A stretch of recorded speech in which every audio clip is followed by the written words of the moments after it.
নমস্কার বন্ধুরা, আমি সুপ্রদীপ দাস। আপনারা দেখছেন শ্রীনিবা ফ্রেন্ডস গার্ডেন চ্যানেল।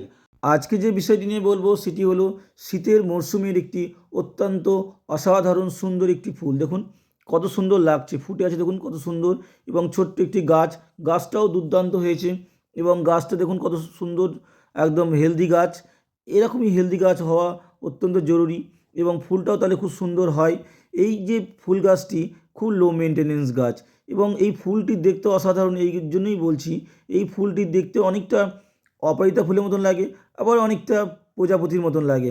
তো যার জন্য এই ফুলটি কিন্তু কিন্তু দারুণ ব্যাপার। তো যারা ধরেন খুব বেশি পরিচর্যা করতে পারেন না, অর্থাৎ ব্যস্ত থাকেন কাজে, তাদের জন্য বলবো এই গাছটি অত্যন্ত দারুণ একটি।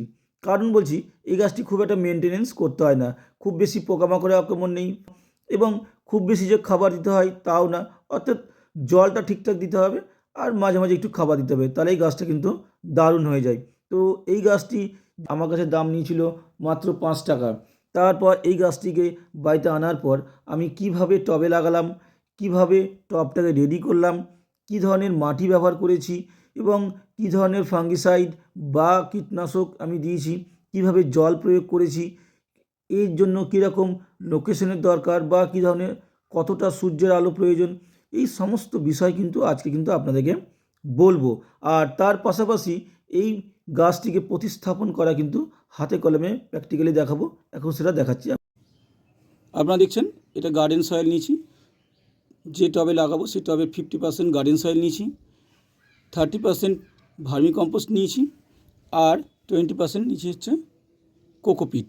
তো আপনারা এভাবে নিয়ে মাটিটা বানাতে পারেন। তার সঙ্গে দেখতে পাচ্ছেন আমি এই যে সিউইডের দানা নিয়েছি। সিউইডটা খুব ভালো, এর মধ্যে নাইট্রোজেন, ফসফরাস, পটাশ এবং মাইক্রোনিউট্রিয়েন্টস প্রচুর আছে। কয়েকটা দানা আপনারা দিতে পারেন। এটা দেখছেন ফাঙ্গিসাইড নিয়েছি, এটা সিঙ্গেল সুপার ফসফেট নিয়েছি, আর এটা লাল পটাশ, আর এটা নিয়েছি আপনার হচ্ছে যে নিমখোল নিয়েছি। ঠিক আছে, আপনারা নিমখোল অবশ্যই দেবেন। আর কিছুটা নিয়েছি হচ্ছে সর্ষের খোল। তো এই কটা জিনিস নিয়ে আমি মাটিটাকে রেডি করছি। আপনারা যদি এই মাটিতে অ্যান্টিনিয়াম গাছটাও লাগান তাহলে খুব ভালো ফল পাবেন, এবং খুব ভালো গ্রোথ হবে। এইভাবে মাটিটাকে মিশিয়ে নেব আমি। ঠিক আছে, মাটিটাকে মিশিয়ে নেওয়ার পর আপনারা দেখতেই পাচ্ছেন এই যে মাটিটা কিন্তু আমার রেডি হয়ে গেল। ঠিক আছে,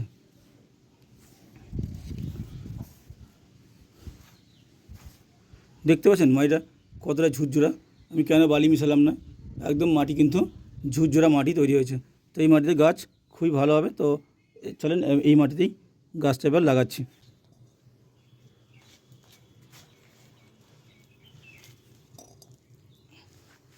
এই যে খোলঙ্কুচি এটা তো নিলাম। ঠিক আছে, খোলঙ্কুচি নেওয়ার পর এইভাবে পাথরের চিপ দিয়ে দিলাম। তারপর কনস্ট্রাকশনের বালি দিয়ে দেবো।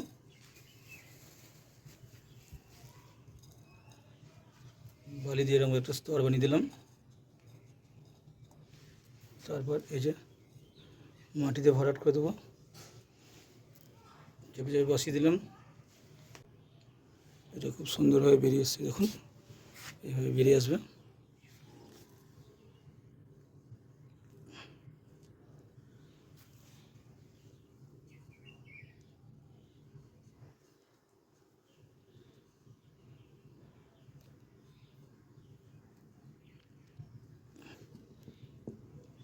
এবার চেপে চেপে বসিয়ে দেওয়া হলো। ওয়াটারিং গাছটি আমার প্রতিস্থাপন করা হয়ে গেল। এরপর আমি জল দেবো। তারপর এই গাছটিকে আমি 4-5 দিন একটি ছায়াযুক্ত স্থানে রেখে দেবো। এরপর সারা মাস ধরে কী করবো, কি যখন দেখবো যে টবের মাটি একদম শুকিয়ে যাবে তবেই জল দেবো। জল যখন দেবো তখন ভালো করেই দেবো। তারপর আবার যখন শুকিয়ে যাবে মাটি, তারপর জল দেবো। এইভাবে জল দেবেন। অতিরিক্ত জল দিলে কী হবে, গাছের গোড়া কিন্তু পচে গিয়ে গাছটা মারা যেতে পারে। এই গাছটিকে যেহেতু আমি অত্যন্ত একটি ভালো সারযুক্ত মাটিতে লাগিয়েছি, যার ফলে কি হচ্ছে, আমি কিন্তু গাছটিতে কিন্তু 1 থেকে 1.5 মাস কোনো খাবার দিইনি, কারণ দরকার হয়নি, কারণ এতটাই সারযুক্ত মাটিতে লাগানো হয়েছিল, যার ফলে গাছটা কিন্তু সার্বিকভাবে খুব সুন্দরভাবে কিন্তু বেড়ে উঠেছে। তারপর আমি করেছি কি, মাঝে 1 থেকে 2 বার সিউইডের দানা দিয়েছি, একটু ভার্মি কম্পোস্ট দিয়ে দিয়েছি, আর মাঝে একবার সর্ষের খোল ভিজা জল দিয়েছি। তাতেই দেখুন গাছটা কত সুন্দর হয়েছে এবং কত সুন্দর ফুল এসছে। তো এরকমই নর্মালি খাবার দিয়েছি, কারণ অতিরিক্ত খাবার দিলে কী হবে, গাছটা কিন্তু বেড়ে যেত, ফুল কিন্তু আসতো না।